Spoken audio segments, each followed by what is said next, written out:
Hello students, welcome to the second lecture of RDBMS.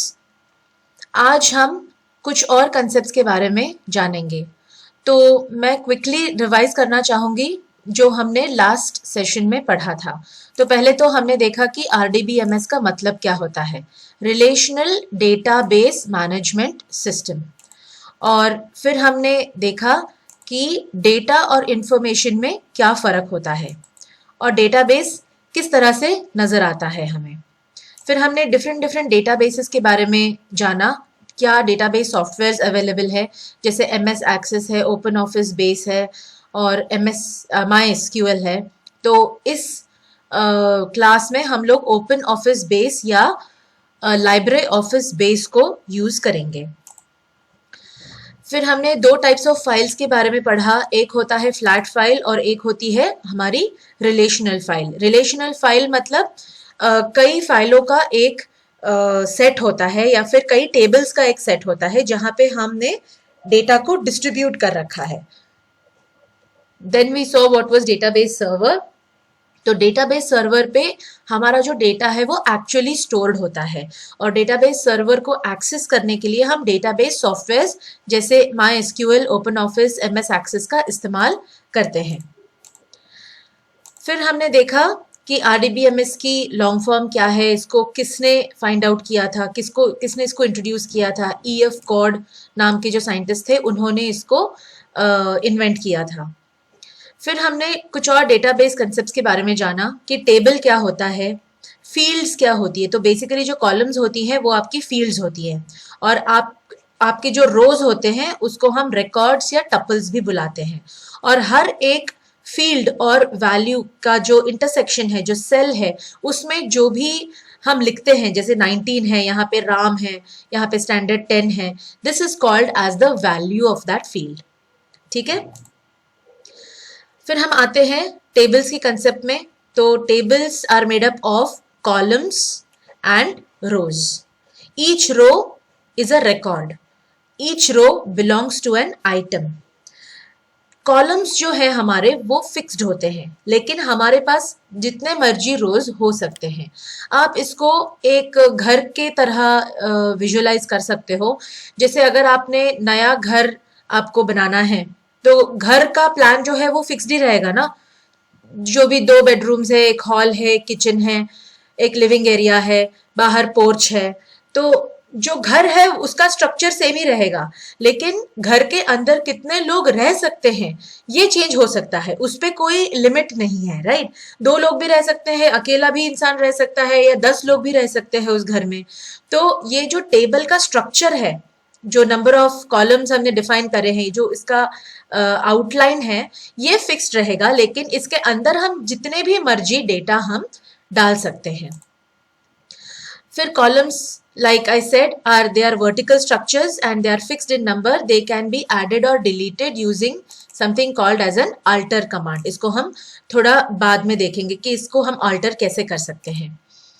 तो अगर मान लीजिए आपने घर बना लिया लेकिन बहुत छोटा पड़ गया आपका घर, आपको उसको पहले माले पे थोड़ा सा एक्सटेंड करना है, तो आप थोड़ा सा और बिल्डअप करोगे। राइट, तो इसी तरह हम अल्टर कमांड यूज करके कोई एक फील्ड ऐड कर सकते हैं या कोई एक कॉलम डिलीट कर सकते हैं, हम कुछ उसको मॉडिफाई कर सकते हैं। फिर हमारे आते हैं रोज। हमारे रोज होते हैं horizontal structures and they are also called as records और टपल्स। फिर हम देखेंगे कि हमारी प्राइमरी की और फॉरेन की के कंसेप्ट के बारे में भी हमने लास्ट टाइम पढ़ा था। तो प्राइमरी की क्या होती है? A unique field is called a primary key. A primary key is a unique value that identifies a row in a table. तो मैंने आपको लास्ट टाइम एग्जांपल दिया था आपके रोल नंबर का। तो आपके क्लास में सेम नाम के 2-3 बच्चे हो सकते हैं, लेकिन उनको डिफरेंशिएट करने का क्या तरीका है कि उनके रोल नंबर्स अलग अलग हैं। तो ऐसा कोई भी फील्ड आपके टेबल में होना चाहिए जो यूनिकली हर रिकॉर्ड को आइडेंटिफाई कर सके। जैसे आपके रजिस्टर में आपके एडमिशन नंबर्स भी होते हैं जो कि अलग अलग होते हैं। अब there is something called as a composite primary key. ठीक है, तो व्हाट इज दिस?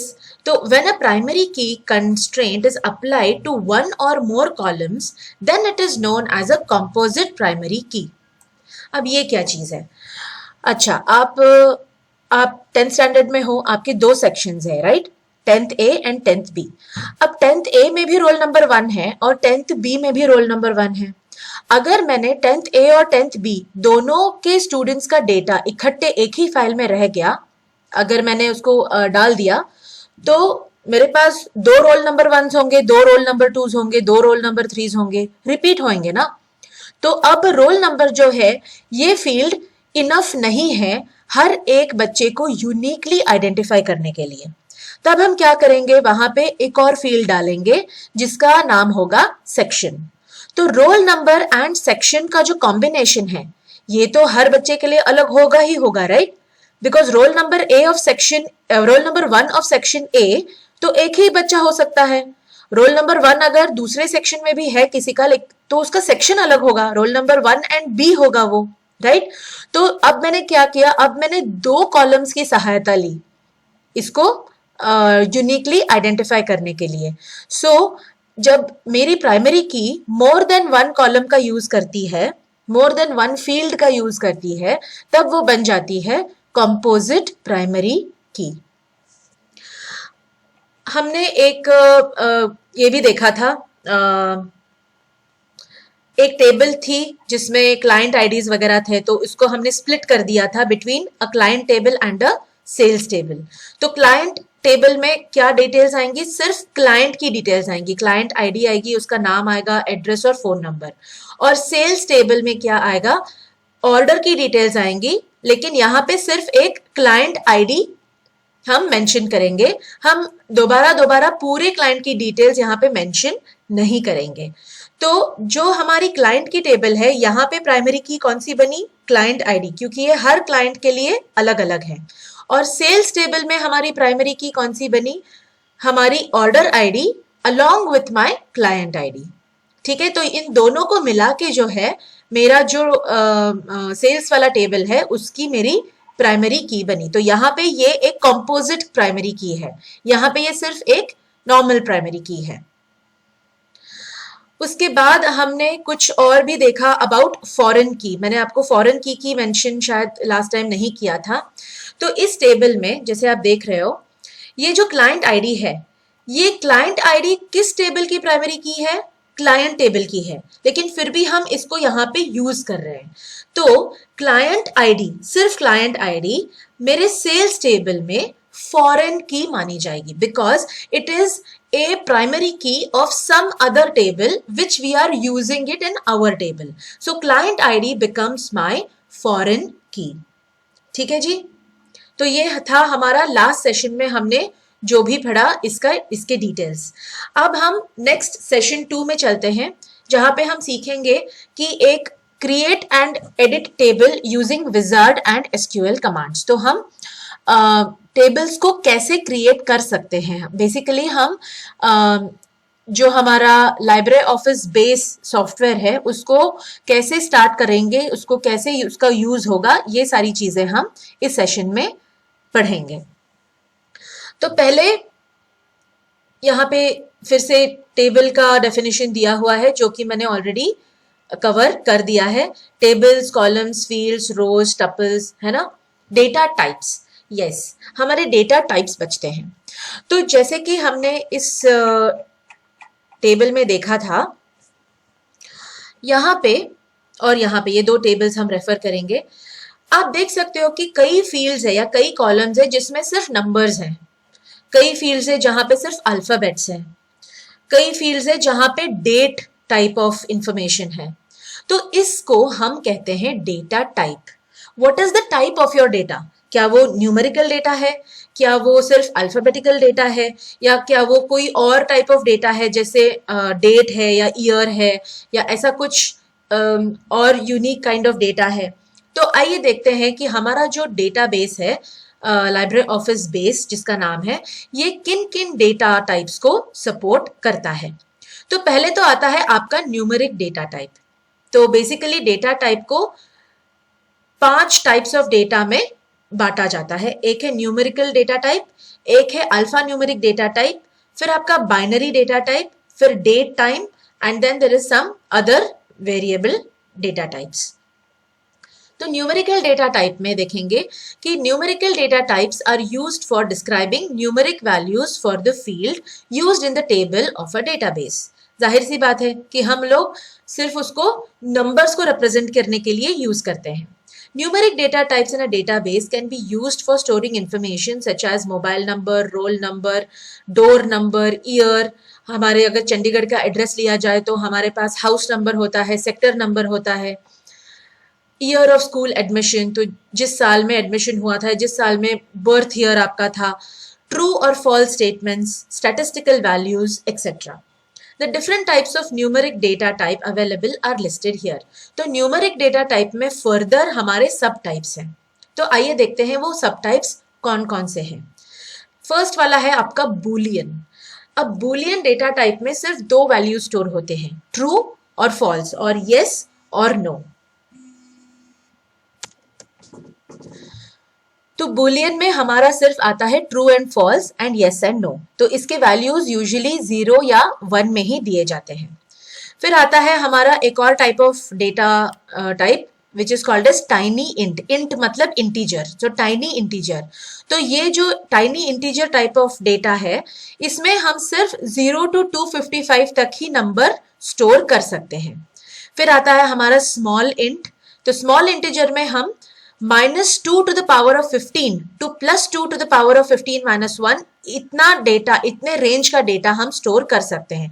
तो बेसिकली ये जो डिफरेंट डिफरेंट डेटा टाइप्स है, ये बस इतने इसके लिए है कि अगर आपका नंबर ज्यादा बड़ा है तो आप ज्यादा बड़ा वाला डेटा टाइप चूज करेंगे। अगर आपका डेटा छोटा सा है या यस नो में आपका डेटा है तो आप Boolean type of data type इस्तेमाल करेंगे। तो ऐसे ही इंटीजर है, बिग इंट है, न्यूमेरिक एक नंबर टाइप ऑफ डेटा है which is a maximum precision of e⁻², मतलब इसके डेसिमल पॉइंट के बाद कितने नंबर्स आएंगे ये डिफाइन करता है। फिर आपका ये डेसिमल डेटा है। फिर रियल है, real data is also to do with your decimal numbers but bigger decimal numbers. फिर फ्लोट, फिर डबल। ठीक है, तो ये सारी जो चीजें हैं ये आप अपने हिसाब से यूज करोगे कि आपको कौन सा टाइप ऑफ डेटा अपने डेटाबेस के टेबल में स्टोर करना है। इसको कैसे यूज करते हैं ये हम शॉर्टली देखेंगे। फिर सेकेंड टाइप ऑफ डेटा आपका आता है अल्फा न्यूमेरिक टाइप्स। तो इसमें एक long variable character, long var जिसको हम बुलाते हैं, ये है आपका डेटा टाइप आता है इसका मेमो। तो stores up to the max length of or number indicated by user. It accepts any UTF-8 characters। मतलब जो भी आपके अल्फा न्यूमेरिक कैरेक्टर्स हैं, including your special symbols, hash, dollar, जो भी है, ये सारा आपका जो है ये आपके memo type of data type में आएगा। तो अगर आपको किसी का एड्रेस स्टोर करना है तो आप इसको इसमें स्टोर कर सकते हैं। Then there is a character type of data type which is of fixed length। तो stores exactly the length specified by the user। हमें specify करना है कि हमारा जो कैरेक्टर टाइप ऑफ डेटा है वो कितने लेंथ का है, 8 कैरेक्टर का है कि 10 कैरेक्टर का है कि कितने का है। Then we have a variable character which is also of data type text। It stores up to a specific length, no padding, same as long varchar। तो जो long varchar type है ना, वही varchar आप कह लो या long varchar कह लो, it is more or less of the same type। Then there is varchar ignore case type of data। तो यहाँ पे जो है it stores up the specified length। Comparisons are not case sensitive but stores capitals as you type them। तो these are ignore case sensitive in the sense ये small letter और capital letter में differentiate नहीं करता है। आप जैसे type करोगे वैसे वो स्टोर करेगा। अगर आपने कैपिटल टाइप किया तो वो कैपिटल स्टोर करेगा, अगर आपने स्मॉल टाइप किया तो आपने वो स्मॉल स्टोर करेगा। बट इन बाकी तीनों में ना आपने जो भी कैपिटल हो या स्मॉल हो आपने टाइप करा हो वो स्मॉल में ही स्टोर करेगा। Then we have a binary data type. So binary data types are used for storing data in binary formats। What is a binary format? 1 and zeros। तो जो भी आपका डेटा टाइप है, आपका नाम है, एड्रेस है, जो भी आपका डेटा है वो in terms of 1s and zeros he store होता है। Then binary data types in a database can be using for storing photos, music files, etc। तो इसके द्वारा हम बड़े बड़े files of music type of files हो या audio files, video files, photo files, हम कुछ भी इससे स्टोर कर सकते हैं. In general, files of any format can be stored using the binary data type.